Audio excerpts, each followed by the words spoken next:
All right. Good morning. Good morning. Good morning. Good morning. My name is, hi. My name is Tiffany Brown, and I'm the founder and CEO of Gillis Education. And I'm joined by my friend and colleague, Sofia Centron Rios, and she's also a tutor and consultant with Gillis Education. Hi, Sofia. Hi, it's a pleasure to be. Good morning. And yes, thank you so much for um, being with me today. We are talking about post-pandemic recovery, the nation's report card, and how we rebuild.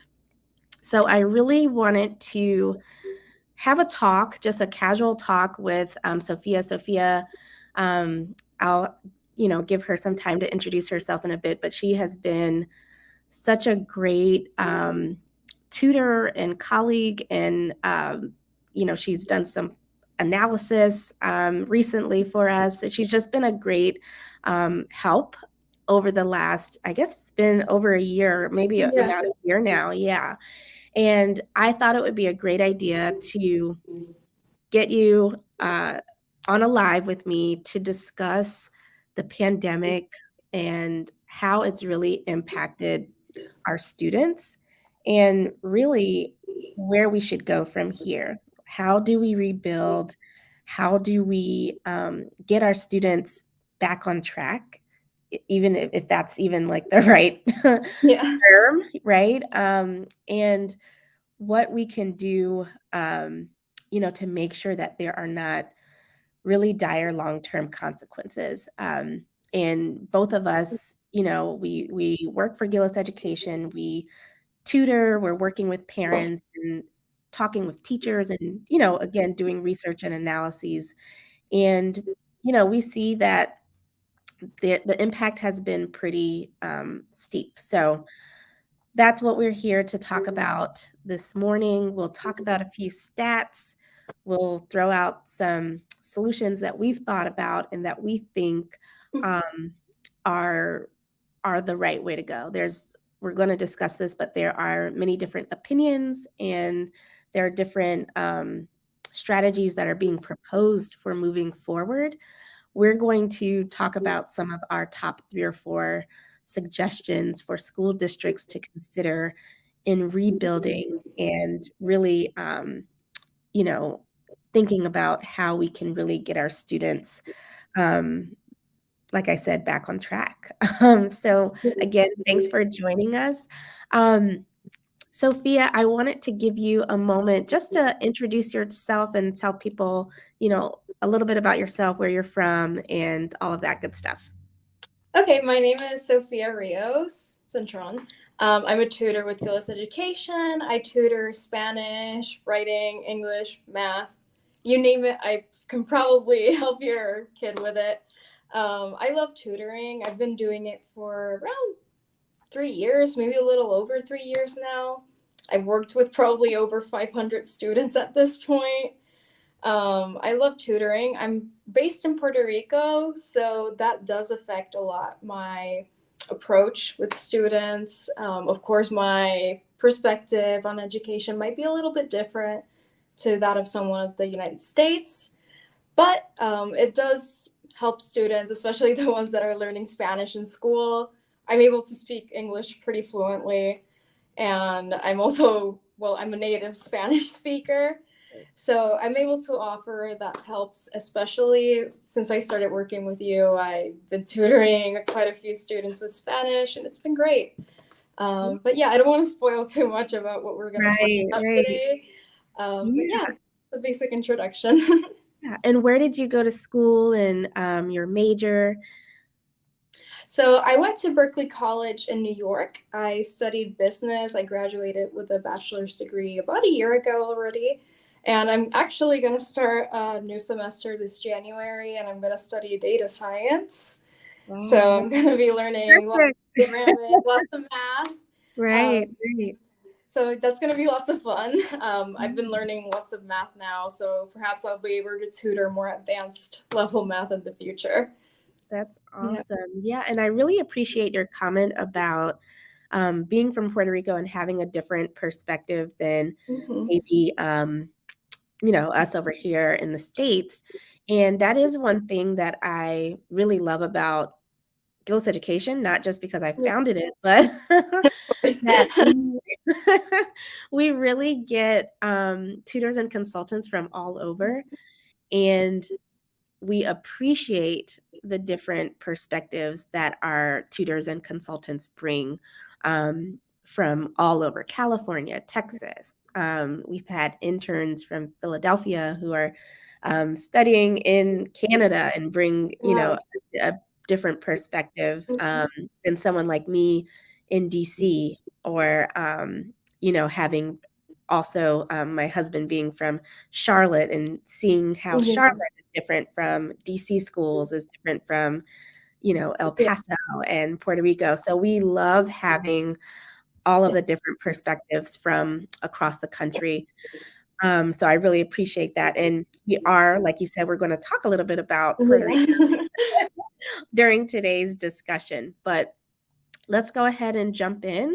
Okay. Um, I'm just going to provide a very quick overview for anyone who is new. Um, and joining us for maybe the first time, and you don't really know what Gillis Education is. So Gillis Education, we are primarily I would call a boutique consulting firm. We primarily provide tutoring services, academic coaching, and special education advocacy. So we are helping students with whatever they may need help with, whether that is math in third grade or algebra in 10th grade, Spanish at the fifth grade level, or whether it's, someone who has some sort of learning disability and they need help getting those extra services or accommodations. If it's a parent who actually needs help navigating that process, or maybe there's a student that is looking to apply to college and they need help with their essays, they need help narrowing down college options, FAFSA forms, financial aid, all of that. So we are really the liaison between the student, the family, the home, and the academic institutions.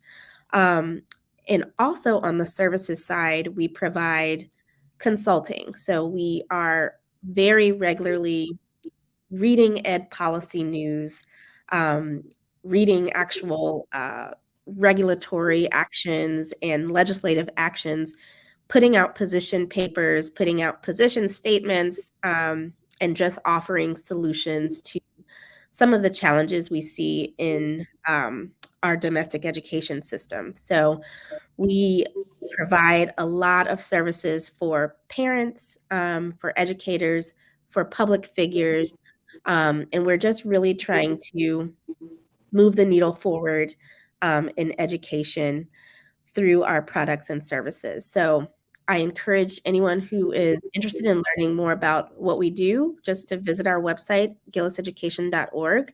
And of course, we love to put on events like this and record content like this, um, because we think it's helpful to get information out, to have discussions, to have really healthy conversations about how we can improve our education system and make it the best it can be for our students.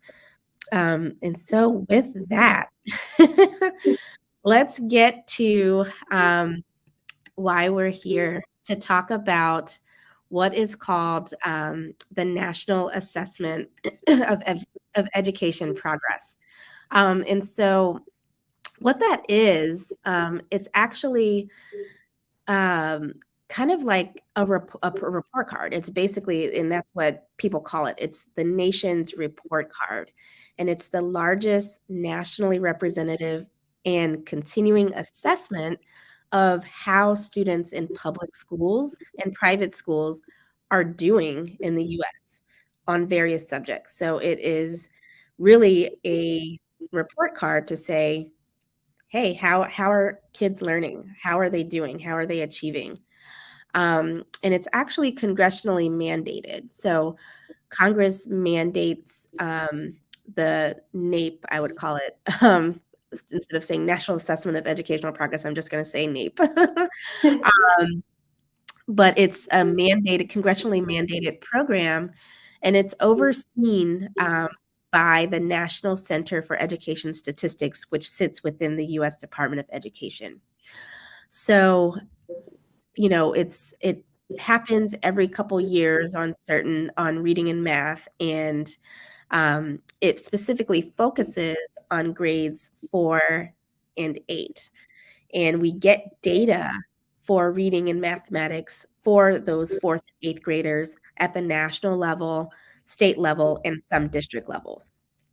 And so again, every time the nation's report card comes out, policymakers, people like us, educators, of course, policy analysts, economists, everyone's excited because we are excited to see how students are doing in comparison to, the last time the test was administered. Or, we're excited to see that state by state comparison or district to district comparisons, how urban centers are doing, in comparison to the nation as a whole. So we're excited to see this report card and to see how the students are doing, how educators are doing, and where improvements need to be made.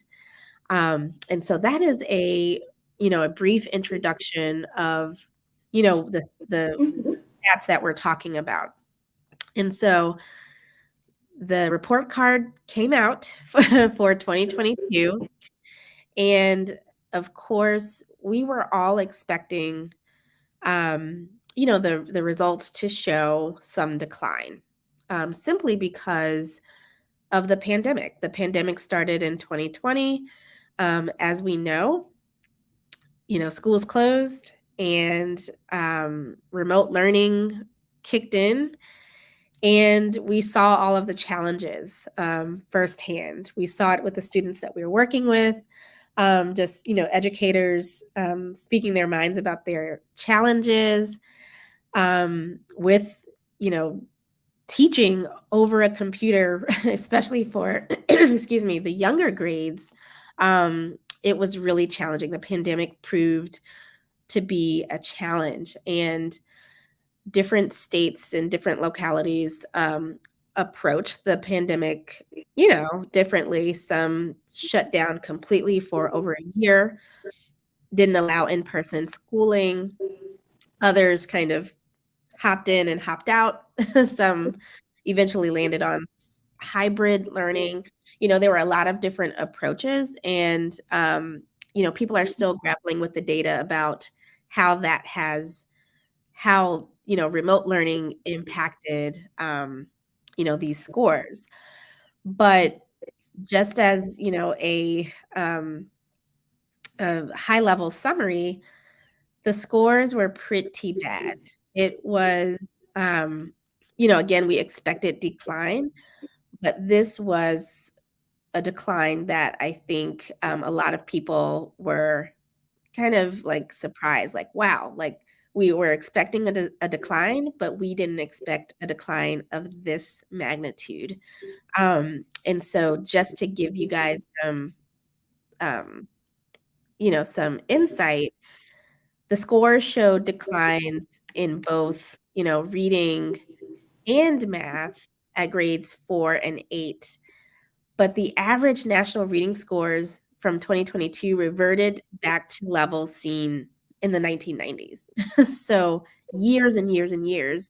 And I'm like dating myself, but no, we haven't seen these scores since the 1990s. Um, and the math scores saw the largest decline ever in history, ever to in math, the largest decline in math in history. So the average math score for 4th graders fell 5 points from 2019, and the 8th graders score dipped 8 points. And that is humongous. It sounds like, oh, it's just 8 points. That's a very drastic drop. And so it is very concerning because normally when there is a decline, there's a decline of like 3 points or, you know, 2 or 3 points. This time, a 5 point drop in math for fourth graders and an 8 point drop for eighth graders are, I'm sorry, yeah, a 5 point drop for fourth graders in math and a 8 point drop for eighth graders in math. That's pretty stark. Um, so it's definitely like a wake up call. Um, and so yeah, I'll pause. Do you have anything to Uh, say about this? Yeah. yeah, actually, just to help people visualize how big of a problem this is, the average student lost over half a year in mathematics alone. And in general, a lot of schools lost from 1 to 2 years in grade levels, basically. So it's a pretty stark difference there. And a lot of students, I think with math, what people don't realize is that if you lose one semester, it's going to be really hard to catch Yeah. up for the Yeah. rest, Yep. especially in the younger years where you're learning that fundamental math. It Right. does make a huge difference, and students are struggling as they move forward. Right. Yeah, it's math is already one of those things that people are scared of. People, our students are scared of math, especially when the math curriculum like picks up that third, fourth, fifth grade year. And like you said, it compounds. And so I'm always telling my students, I'm always telling my parents, if you don't have the fundamentals, you can't get to the more complex and you can't get to it and you can't understand the more complex material if you don't have the fundamentals. And again, like you said, especially in math. So it just compounds. If you're not confident with your multiplication tables, if you're Yeah. not confident with division, if you are not confident with the rules of fractions and decimals, you're going to struggle to do any sort of pre-algebra. You're going to struggle to do any sort of algebra, and you're really going to struggle with those upper level courses, geometry, pre-cal, and you can see the holes. You can see the gaps. Yeah. And I've seen just from doing research and looking at different articles and reports, some people even think that, moving forward, and I know we'll get to the solutions in a minute, but some people think that even moving forward, like math should really be the priority. Like, we dipped in reading, we can come back from that, but the stark drop in the math data is so concerning that some people have suggested a very targeted approach to get students back on track for math. And and I tend to definitely be a little worried with some of the Yeah. students I'm working with. When I know where they should be at fifth grade and I know where they should be at sixth grade, and they are operating on a second and third grade level as far as math is concerned. So I definitely, see the urgency Yes, of definitely. correcting that math. So yeah, yeah. So um, like you mentioned, uh, another thing that I have been having to really get across to parents is just how behind their students are because, parents, they see the homework and, they might see their children's progress reports and say, "Oh, okay, well, you have a B, you're doing okay, or you have a C." It's really, not that simple. And it's really about knowing, where your child should be at a certain level. And I don't think that a lot of parents have wrapped their minds around just how behind some of their students are. And it's going to be, as we'll mention soon, drastically different for minority students and for students with disabilities. Um, so yeah, so I'll pause there if you have anything to add. Yeah, so I think we talked about it before, but high poverty districts suffered the most. And since poverty does disproportionately affect people of color the most, it does increase that racial achievement gap furthermore. So Right. we're even going to be seeing higher inequality levels than we've ever seen before. Right. And I think that people don't realize how serious that is, especially when we have students that had, let's say, grade level school during COVID. Once they're applying to college, they're going to have a big disadvantage in comparison to people who didn't go to high school or elementary school during COVID. Right. So that's something that is being taken into consideration. Of course, I'm going to talk about Puerto Rico later on because I think Puerto Rico makes an interesting case Right. study for that, Yes. because it's kind of exacerbated here because the poverty level is a lot higher here. Right. But in the United States, a lot of high poverty districts lost even 2 grade levels during COVID. Right. And that's really serious. That you're going to be seeing, like you said, 6th grade students that are operating at a first to second grade level. And we work one on one with students, so we really Yeah. see the. That is so, yes, absolutely. Yeah. We see it, and of course, teachers and educators, and I always have a soft spot for like classroom teachers, because they just have Yeah. they already have, even before the pandemic, right? They've had their hands full, and we can see that. But really, you make a great point. Mm-hmm. Working with students one on one and actually spending an hour or an hour and 15 minutes with them, at one time, and talking to them and actually going through the problems with them, we can see the disparity, we can see the learning loss.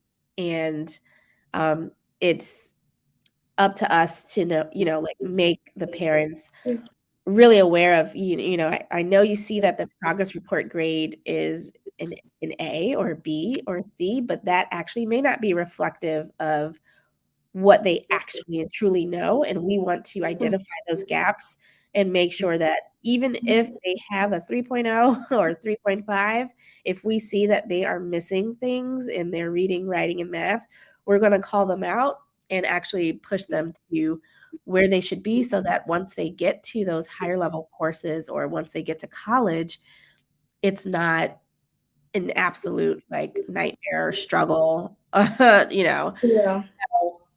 And just to go back to the point about, high poverty districts suffering the most, I was reading, one report, and, they definitely, solidified, the notion that, the differences in percentages of children far below grade level widened, in the last 2 years between students who are advantaged and white and Asian students versus those who are low income, Black, Hispanic, or, and students with disabilities. So where we were actually making progress in closing the achievement gap, now we have reverted back. Like we've taken 2 steps, 3 steps, 4 steps back. And so we really have to keep that in mind that, before the pandemic, we were actually making some progress in closing that achievement gap between white, Asian, and advantaged students, um, as compared to low income, Black, Hispanic students and students with disabilities. Now we're having to deal with the impact of the pandemic, and we have unfortunately reversed a lot of that progress. And so again, we're going to have to act swiftly and intentionally to make sure that the inequity is reversed and that we're moving in the right direction again.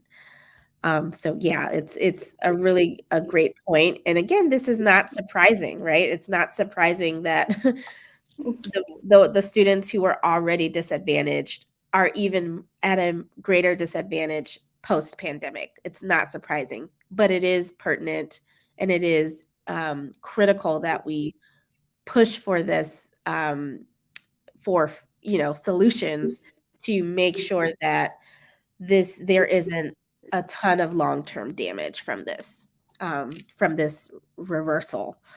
So one case study, I know that Sophia is going to talk a little bit about Puerto Rico in a bit, but I did want to talk a bit about Maryland. One, because it's my home state. I was born in DC, raised in Prince George's County, Maryland, but also it's where Gillis Education started in Maryland, in Prince George's County, Maryland. And a lot of our students that have come through our programs over the last 12 years have been students in Maryland.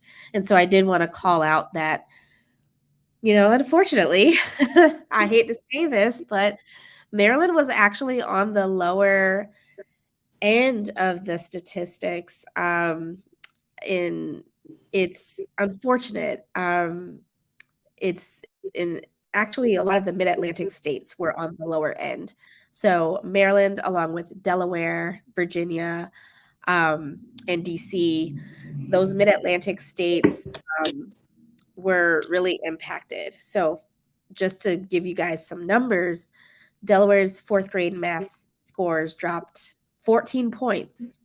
That is nearly 3 times the national average. Their fourth grade reading um, dropped 9 points. Their eighth grade math dropped 12 points, and their eighth grade reading dropped 7 points. Those are big drops. Same thing with Virginia. Fourth grade math dropped 11 points. And then you can see with Maryland, there was an 11-point drop in eighth grade math. Really stark numbers. And according to the Maryland State Department of Education, 75% of Maryland eighth grade students and 69% of fourth grade students are now at or below basic achievement in mathematics. That's a big 75% and 69%. Those are big numbers. So, again, there is a lot that needs to be done. And you can see this quote here that I have here from the state superintendent, Maryland state superintendent. It underscores the unacceptable opportunity and achievement gap that continues to persist for Maryland's Black, Hispanic, and economically disadvantaged students. So the state superintendent has recognized, hey, the achievement gap, the opportunity gap was already here, was already well and alive, and now we are going back, and we have got to really get a hold of policies and strategies in the classroom and outside of the classroom to really make a big difference. And again, we are not saying that we are surprised by these results, especially knowing like how it was during COVID.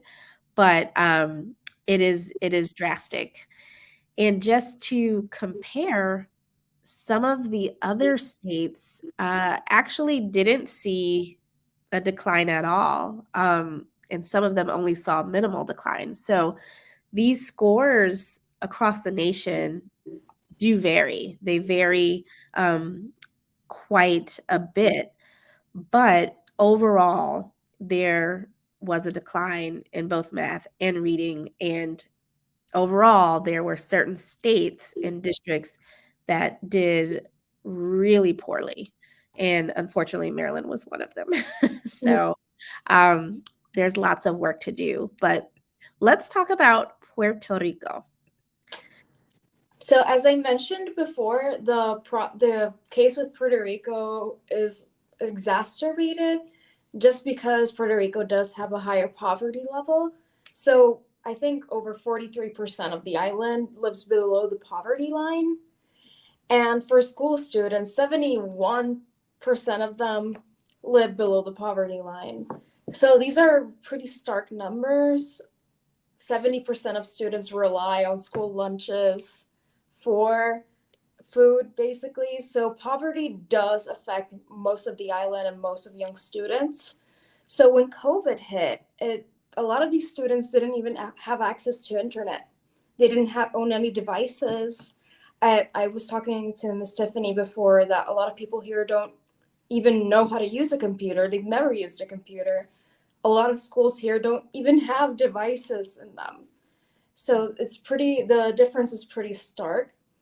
And of course, a factor that does have to be mentioned is that Puerto Rico has gone through a lot of natural disasters, including earthquakes and hurricanes, which has affected school attendance even before COVID. So I actually read a statistic that over 33,000 students from between the ages of 15 to 18, basically high school students, stopped attending school altogether from 2015 all the way up till now.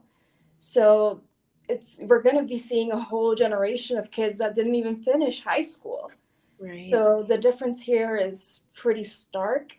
A lot of students couldn't even attend online classes. Over 56% of them couldn't access any online classes. A lot of students lost those full 2 years. They didn't do anything in those 2 years here.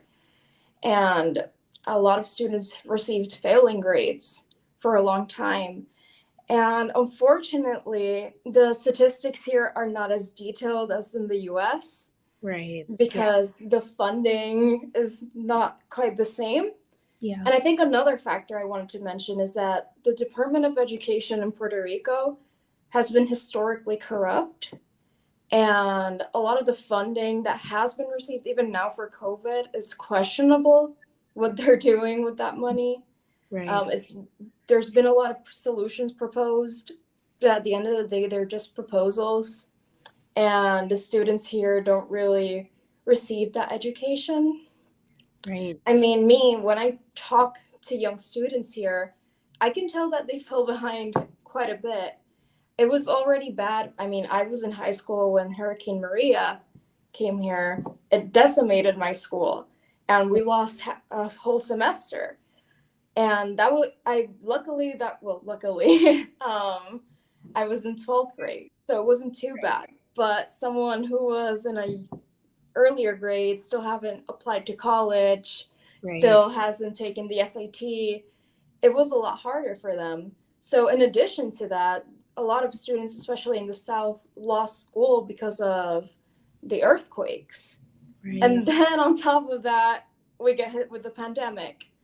And despite Puerto Rico having one of the highest I think we have the highest vaccination rate out of all the states still. So we still do have an aging population, and a lot of people here did have a lot of fear because of COVID.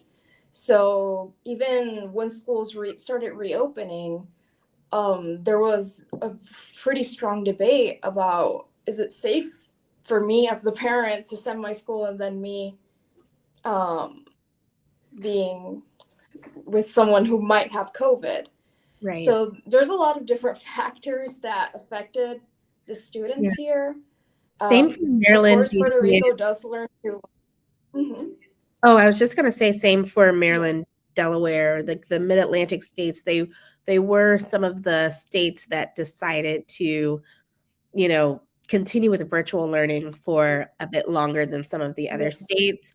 And not to say that there is causation there, but the data does show some correlation Definitely. with being out of school and having lower scores. But like you said, there were a lot of factors that went into the lower scores for the 2022 results. Yeah. And I mean, we didn't have really such a strong starting point to begin with. Let's get real. So a lot of students here, especially if you're in a rural area, they're at a huge disadvantage. Not only do they not have access to high-speed internet, so they weren't able to take any virtual classes. A lot of students here don't even learn English in school. It's supposed to be mandatory for everyone here to learn both English and Spanish, but Right, a lot of students are at a disadvantage because their schools just don't have the resources to do so. right, And there unfortunately, literacy rates have stumbled down a little bit since the beginning of the pandemic. And again, the Department of Education here is kind of rocky. It has a rocky history. It's quite a sad situation because at the end of the day, it's children who are being affected by this the most. They're going to grow up and not have the resources necessary to right, face the world, especially in a country like ours. This is a beautiful country, but at the end of the day, we do suffer from a lot of disadvantages because of the location, the government. If so, yeah, again, we didn't really have a strong foundation, but now it's been a lot worse for students. right. And this environmental justice um, notion is a very important one. Mm. How the environment really impacts education. It's the intersection of, not only our health, but our education system, and environmental justice is one that we really have to explore more and prioritize. And so, um, that might be a future Yeah. event that we do where we can bring together some people to talk about environmental justice. But I'm so happy that you mentioned, the situation in Puerto Rico. We are dealing with, the aftermath of earthquakes and hurricanes. And because of where we are located, all of that is affecting broadband access and access to the resources needed to compete. So, um, same thing with just having safer schools here in a lot of areas in the country, but I can speak to where I live, just having safer schools, cleaner schools. This environmental justice thing is a big Mhm. thing to tackle, and it is directly related to how well our students are doing educationally. So yeah, I'm so happy that you mentioned that, and it is interesting that the scores in some instances have become political. You mentioned um, people putting out proposals and them just being proposals, and that's happening everywhere. Yeah. Have local governments kind of spinning the scores and just kind of doing a lot of talking. And we'll mention Yeah. this a bit later on, but not knowing exactly how states are and localities are using funds from the Mhm. federal government to address learning loss. So all of that is to say that there's a lot of analysis that needs to be done about funding, about how funds are being used and dispersed, and who's getting the money, who needs the money the most, and just trying to not make this so political. We have the scores, we have the data. Let's all work together collaboratively to help the students get what they need to be productive citizens and active participants in our democracy. That is at the end of the day, that is the goal, right? Um, so yeah, so as you mentioned, it wasn't just the fact that students were out of school. There were a lot of factors that are leading to this learning loss. There's a lot of things that were already bad, and the pandemic just exacerbated. So, Sophia, can you talk a little bit about like some of the other factors that led to these drops in Of scores? course. So, of course, I think we all know that the change from on site schooling to virtual learning did lead to some of these differences, but it's not really that simple. Again, we discussed how high poverty districts suffer the most, but why? So again, they were at a disadvantage to begin with, but COVID death rates were higher in high poverty districts. A lot of people didn't have internet access, as I mentioned, for Puerto Rico. A lot of people, even when they were given devices, they didn't know what to do with them. They didn't know how to use them. A lot of people had to. Digital equity is like a big thing too. Yeah, Like definitely. actually knowing how to use the devices, the ed tech. Yep. Yeah, again, here, like, technology and computer education is not the best in public schools, unfortunately. A lot of schools, like I mentioned, don't even have computers or devices on campus. So these students were given a device, didn't really know what to do with it, and didn't even have high-speed Wi-Fi at home. So they couldn't really do much. And again, since a lot of students were at home, they had to take care of their family members, or they couldn't really concentrate. I think we can all relate to that we've been on a meeting or we've been studying and there's a lot of background noise. It's not really the same as being in a classroom, of course. Right. Also, the quality of instruction. A lot of these professors weren't really well acquainted with how to provide virtual schooling, and that did affect a lot of students. A lot of professors just posted things without really providing sufficient instructions. And again, students were used to having someone explain to them one-on-one a lot of the time. Right. And that was kind of lost with. And especially with something like math, right? A subject Yeah. like math, figuring out how to go from in classroom in a math instruction to online math instruction. I know during my tutoring sessions, that was a bit of a challenge to be, I think we've kind of figured out some tools and some ways, but early on, it was like, okay, well, how do I explain this without using manipulatives or without actually being there and saying, no, you need to carry the one, like in person. And so, like, a little bit easier for the higher grades, but especially the elementary level, like the quality of math instruction virtually, and there are a lot of like tools and educational technology platforms that are really great. And I am definitely a proponent of it, as so long as, the teachers and professors are comfortable using them and the students are comfortable using them as well. And of course, access to high-speed internet. You have to actually have that in order to use these tools. But it was quality of instruction is a big one. And again, not to fault any of the in-classroom teachers because it was a learning curve for everybody. Yeah. So that's a huge one. Yeah, I've had a lot of students tell me personally that they feel like they're not learning anything in math.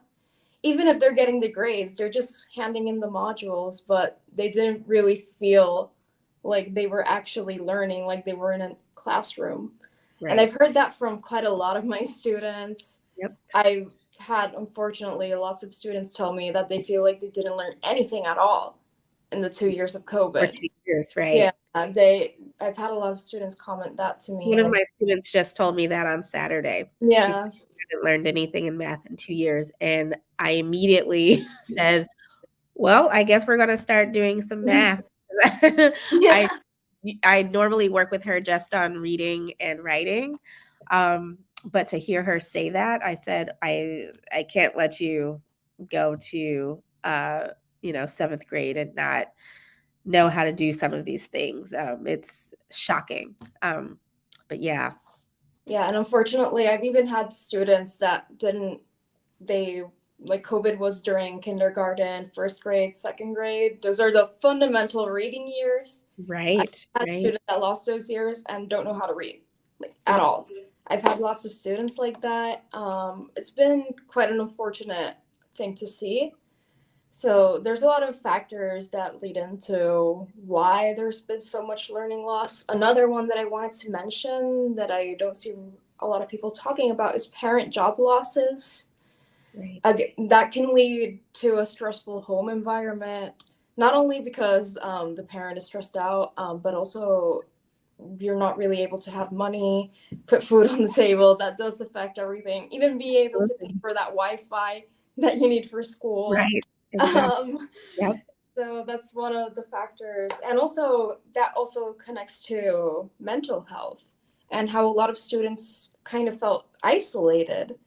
And I think, especially in those years where we're kind of growing up and understanding ourselves, that social development is crucial. And these students lost that for 2 years.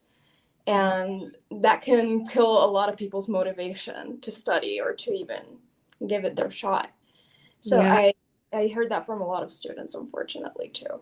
Yeah. And I recently saw an article that um, proposed really focusing efforts, recovery efforts on middle school students because of, well, I guess they're maybe ninth graders now, but the middle schoolers during, if you were in school during the pandemic, you really had it bad as far as like mental health and just that social aspect, because we all know how it is to be in middle school. There's a lot of changes, not just like, uh, with your body, but also like psychologically. There's a lot going on in middle school.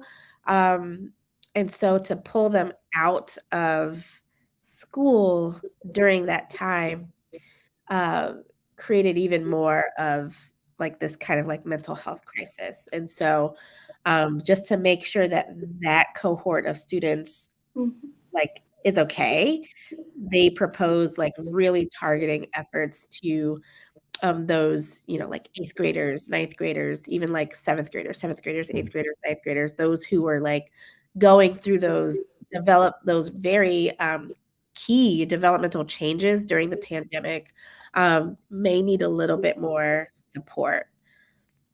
So yeah, this is a lot that went into the making of these startling scores, and definitely dealing with this lack of motivation, decreased productivity, um, stress, even anxiety, worry about the future. I am definitely seeing it in my students, and I know, Sophia, you've mentioned that you've seen it with your students as well, and I've seen it actually across the board, like my younger kids exhibiting signs of like, "Oh my god, I don't know if I'm gonna be able to," like, just like things that you wouldn't even think a 3rd or 4th grader would be Mm-hmm. talking about or feeling uncomfortable about. And then definitely again with those middle schoolers and high schoolers, I saw it. I saw the anxiety, the stress, the worry, even like the worry during the pandemic, like if they were gonna get sick and die, which was very, kind of like sad to see. But yeah, everybody is recovering um, mentally from the pandemic as well. And that is definitely something that we need to keep in mind as these kids are returning to what we consider or we're calling normal, but we know that we're not going back to normal, at least not anytime. Mm-hmm. Yeah, and also I think I don't want to deviate from the topic too much, but I think also just the fact that students were using their social media a lot more during the pandemic Yeah, did lead to higher stress levels and just more competitiveness. Just being on the computer all the time, I can speak for myself. I am Gen Z, I guess. yeah, And I can relate to that social media is first of all a distraction, but it's also extremely stressful. Even just for students, it's very stressful. And also, I think self-discipline is another factor here, that a lot of students just don't feel like online schooling has that same kind of motivation or like that feeling of obligation that you have with on-site schooling, because again, you're turning something in, but you don't really see your teacher react to it. Right. There's you kind of feel like there's no one on the other side. And Right, a lot of exactly. students expressed that they just didn't feel like they could do it on their own, especially a lot of classes that are more asynchronous. Yep. They just felt that they weren't working with anyone and that there was no one on the other side, so that it didn't really matter. I had a lot of students tell me that as well. Right. Yeah, it's pretty bad, and very, very good points about the self-discipline, and, just kind of like turning in your assignment and it's like just out there and wanting to get it done. And again, we already dealt with that with students, right? Like just that need to like, I'm just going to turn this in. I just wanted to get it done. And it seems like it's a little bit worse now. So yeah, all of those skills, those organizational skills, the work ethic, the self-discipline and motivation, we're going to have to think of creative strategies to get that back. Um, and now I will say before we move to solutions, I know this kind of seems like a doomsday presentation, but we're really just, putting it out there, putting out the stats, putting out the factors that led to these stats. Um, some students actually thrived during the pandemic. So I do want to mention that some students who had the resources, who had certain home environments, um, who, don't necessarily need that in-person touch. Some of those students found the virtual learning and found the pandemic actually to be rewarding. They were able to do the work at their own pace at sometimes.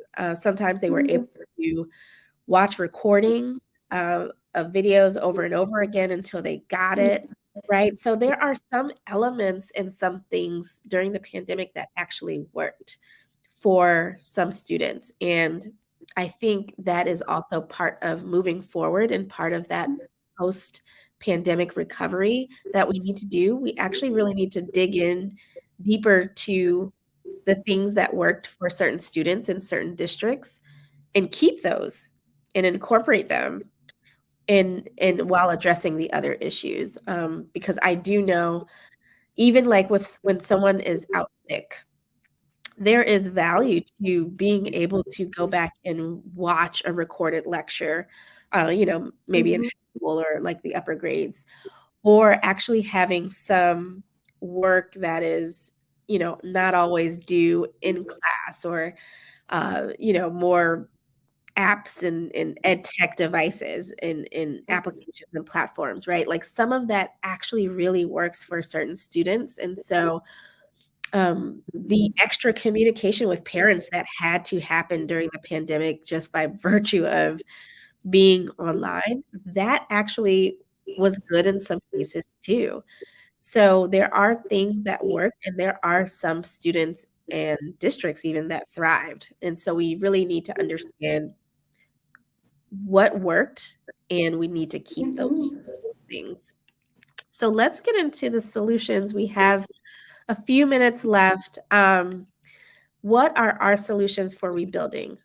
Of course, we are Gillis Education, so we are going to say tutoring, but I don't say that just because that is a service that we offer.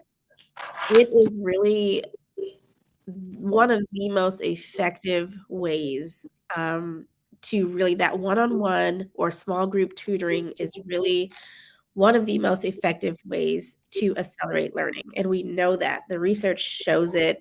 That is why the Biden administration has made tutoring partnerships with districts, a priority. They have really said, hey, we need to pour funds into partnerships with tutoring companies so that, or tutoring organizations, community organizations, so that students can recover and rebound. And we know it works. We've seen it over the years. You see it in your sessions with students when you spend that hour with them or those 2 hours a week, 3 hours a week, you can see the difference. And we need to figure out, well, how can we get more students tutors? How can we get more families tutors to help to be those liaisons between the home and the school environment? The teachers and administrators at schools cannot do it by themselves.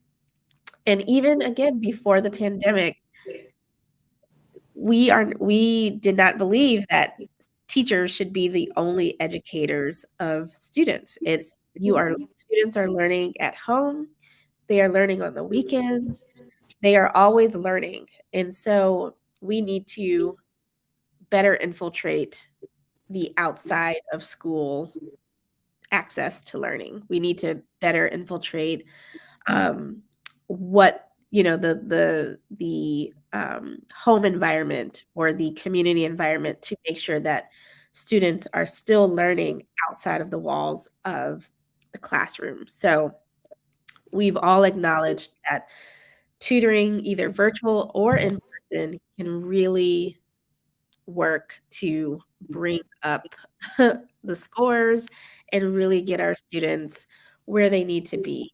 And the key word is high dosage tutoring.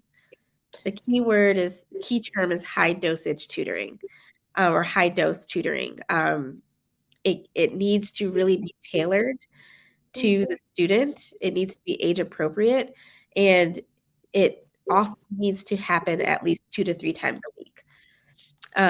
Once a week for some students just doesn't work. It really needs to be high dosed, impactful, targeted, and personalized tutoring.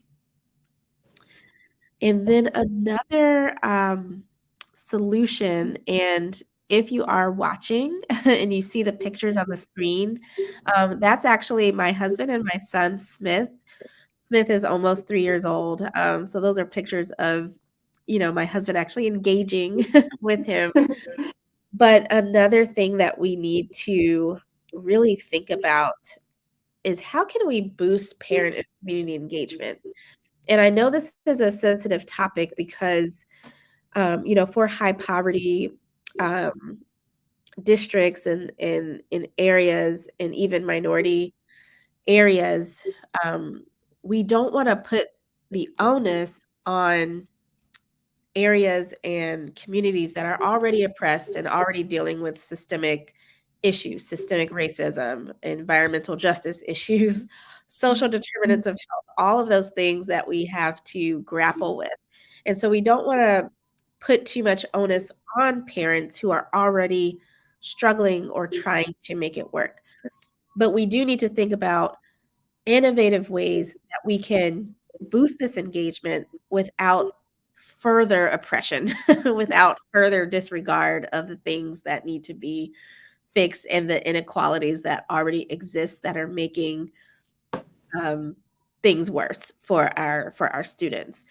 And so that is something that Gillis Education is actually going to be thinking about in 2023, and how to get public schools really thinking about parent and community engagement. And we can't keep going to the same organizations, right? We can't keep going to the same places and expecting different results. I think we have to get creative, and I don't have all of the solutions yet. But again, it's something that Gillis Education is most likely going to put out a policy brief on, because I think that really getting parents involved in creative ways, and the community involved in creative ways can really work to help students and get them to where they need to be. Um, and I know a lot of parents who, like the quote says on the screen, parents actually do want to help their kids, and they want to be, um, they want to actually creatively think about how to help their students, whether it's them helping, their children, or putting them in programs that will help them. Parents do want to be involved. We see it with our parents, our Gillis Education parents. They really do want to be involved. And so we need to give them the information, we need to give them the resources, we need to give them the access to be involved. And that's really going to boost these scores and help out our students. Funding, we've talked about a little bit. You've touched on, in Puerto Rico, not really knowing where the money is going. And, the Biden administration gave money to school districts through the American Rescue Plan, as well as the Elementary and Secondary School Emergency Relief Fund. And we don't really know how a lot of the school districts and states have spent their money. And so I think, people like us, Gillis Education, policy analysts, other leaders, we really now need to examine the funds that are available for disbursement and really how to use evidence-based strategies to funnel out the funds. So whether it's providing, grants for catch-up programs or providing money to make sure that most or all the students have tutors, right? We need to really understand how states and districts are using the funds, and we need to adequately funnel them to the communities that need them the most. And so we're talking about students of color, we're talking about historically marginalized populations, we're talking about those students in Puerto Rico who have dropped out and are like, oh, well, we're not, this school thing, it's not for me now, we really need to just understand the dollars, understand the money. And this is a wake-up call, as New Jersey State Senator Shirley Turner actually said recently. This is a wake-up call. It's actually more than a wake-up call.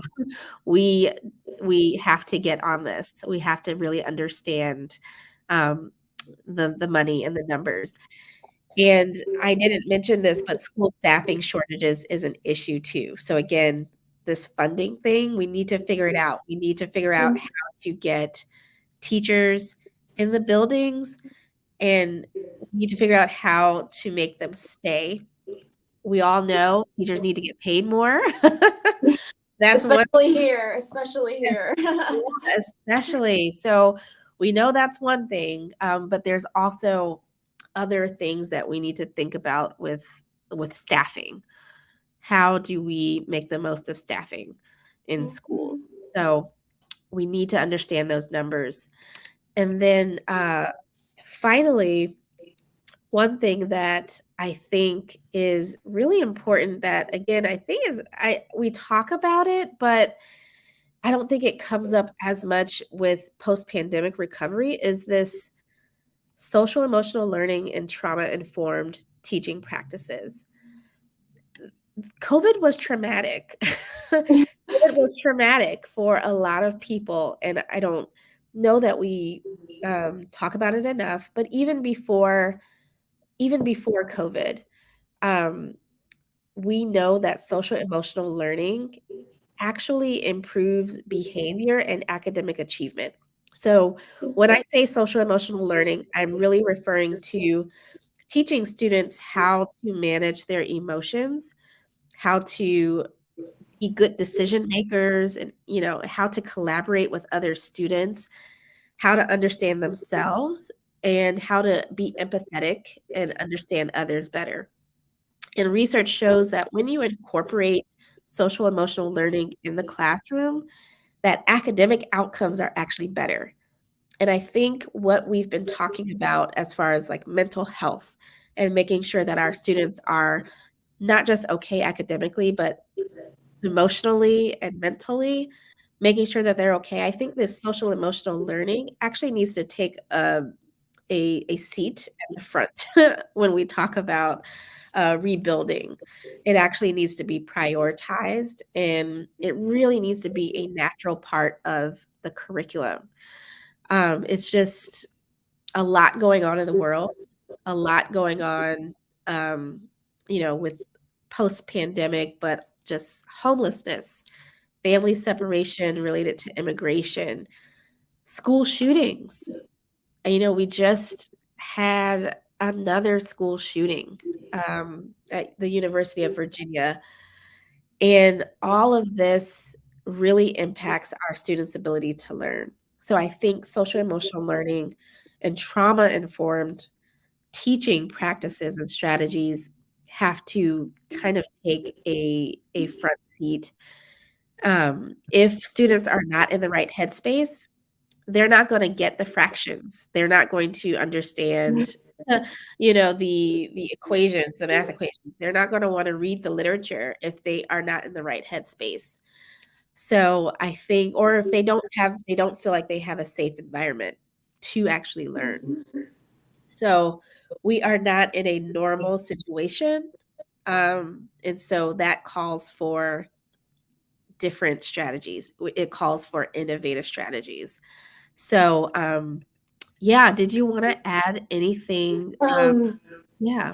yeah, so just to add a little bit about the solutions and tutoring specifically, besides being able to provide that one-on-one consultation that's more personalized, Yeah, um, I mean, tutors were able to kind of understand their patterns, kind of be able to understand their patterns of learning loss, where they need to improve and really target that.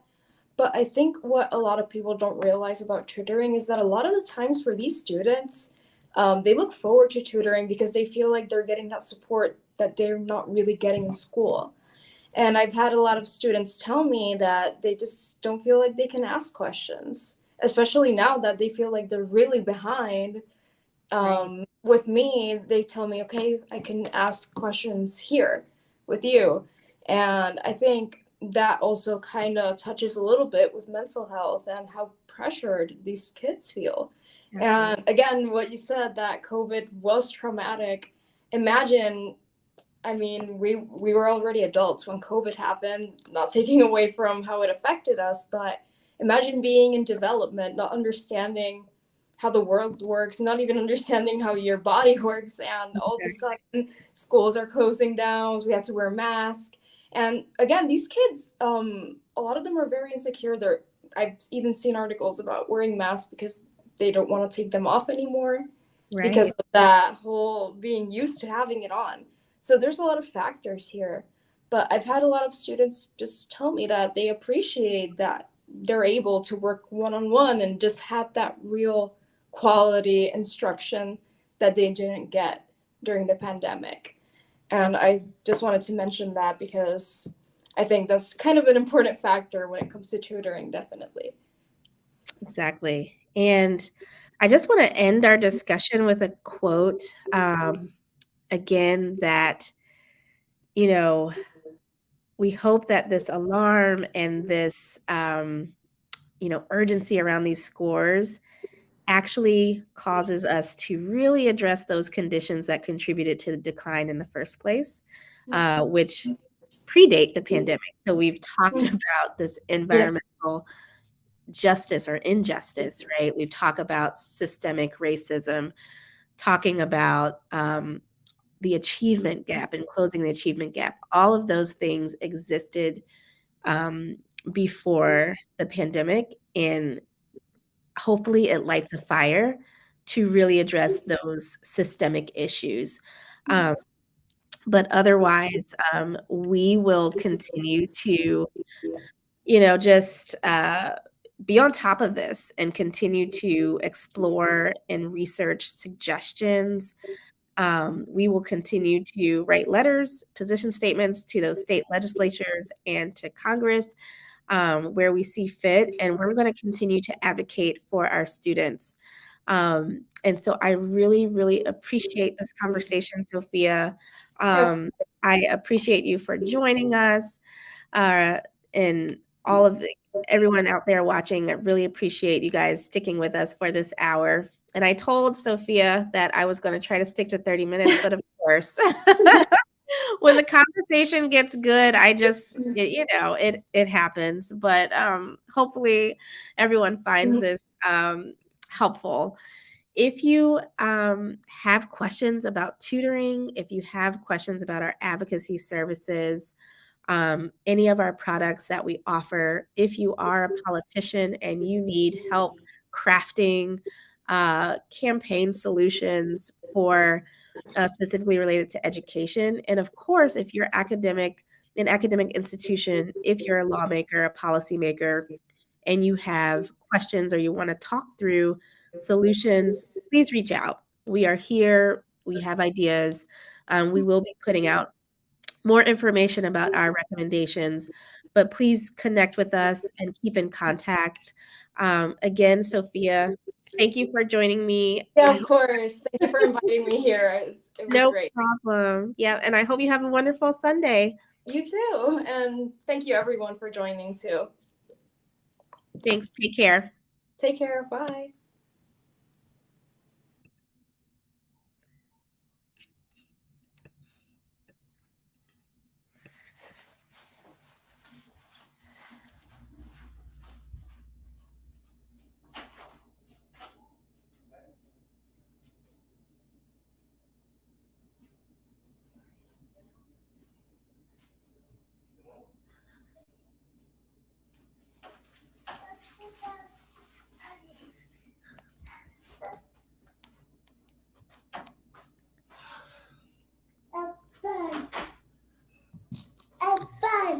All right. I'm sorry, guys. That went over. It went well.